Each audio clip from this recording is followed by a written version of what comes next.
Di negeri ini, yang menjalani hukuman berat justru orang yang menegur kekuasaan. Ini bukan soal bersahabat, ini bukan soal syahadat, ini soal nasib anak muda ke depan. Semua harus dibebaskan.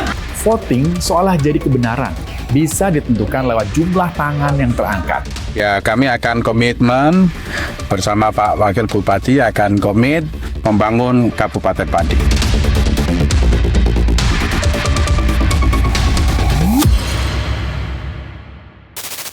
Ada aktivis yang masih ditahan.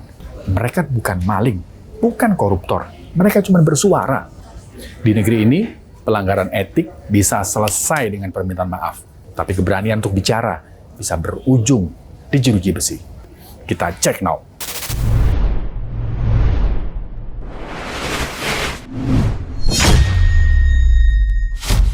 Pelanggaran etik seharusnya bicara soal kehormatan, bicara soal integritas.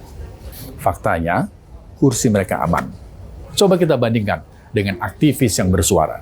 Sejumlah anak muda yang menyuarakan aspirasi masih ditahan tanpa jaminan kapan bisa bebas. Setelah reformasi itu ada Undang-Undang 998 tentang kemerdekaan menyampaikan pendapat di muka umum.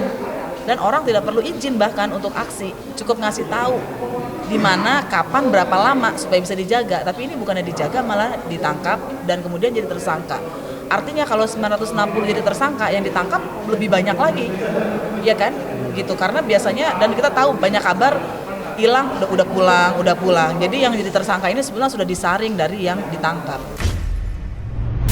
Di negeri ini, yang menjalani hukuman berat justru orang yang menegur kekuasaan. Sementara mereka yang dalam lingkaran kekuasaan dan melanggar hanya dihukum etik. Ini bukan soal bersahabat, ini bukan soal syahadat, ini soal nasib anak muda ke depan. Semua harus dibebaskan. Makin ditekan, Makin melawan.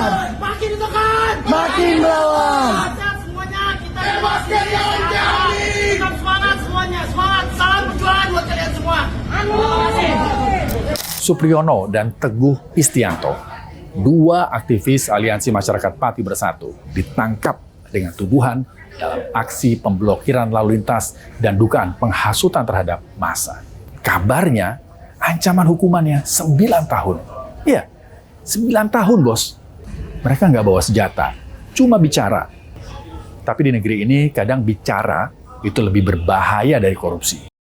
Tadi sempat konvoy ke arah jalur Pantura, namun demikian kami sudah antisipasi di jalur Pantura, sudah kita siapkan personil untuk menghalau, dan alhamdulillah sudah kita amankan dan bisa mencair jalur Pantura.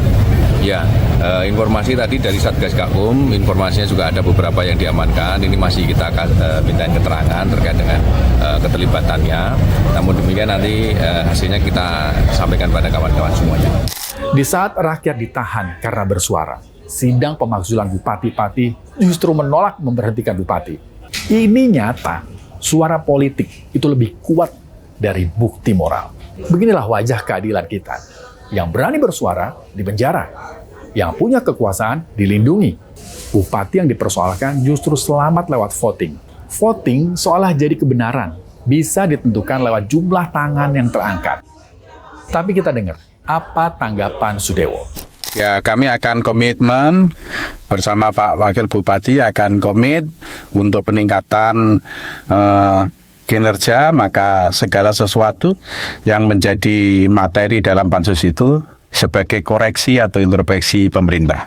Saya mengimbau kepada semua pendukung kami untuk selalu bersyukur dengan cara mengajak semua pihak, semua orang bersatu dan bergandengan tangan, ya, untuk membangun Kabupaten Pati. Tidak boleh euforia, hiburan-hiburan, konvoi, selamatan-selamatan gitu pun nggak usah. Pokoknya biasa saja. Pokoknya mengalir, membangun Kabupaten Pati. Pak Bupati bilang komitmen membangun Pati. Oke, kita percaya dulu. Tapi publik juga berhak bertanya, kenapa yang bersuara justru ditangkap? Karena membangun Pati, Pak, itu bukan cuma soal infrastruktur, tapi soal keberanian membuka telinga. Kalau pejabatnya alergi kritik, maka yang sedang dibangun bukan daerah, tapi Bapak sedang membangun tembok kekuasaan. Pada akhirnya keadilan di negeri ini seringkali bukan soal benar atau salah, tapi soal siapa yang duduk di kursi. Pejabat yang nggak peka dengan kondisi rakyat, dengan kalimat yang kasar keluar dari mulutnya, malah selamat. Sementara rakyat yang bersuara kritis untuk mengingatkan justru dipenjara. Saya Rizky Hasan, tetap kritis, tetap waras. Merdeka!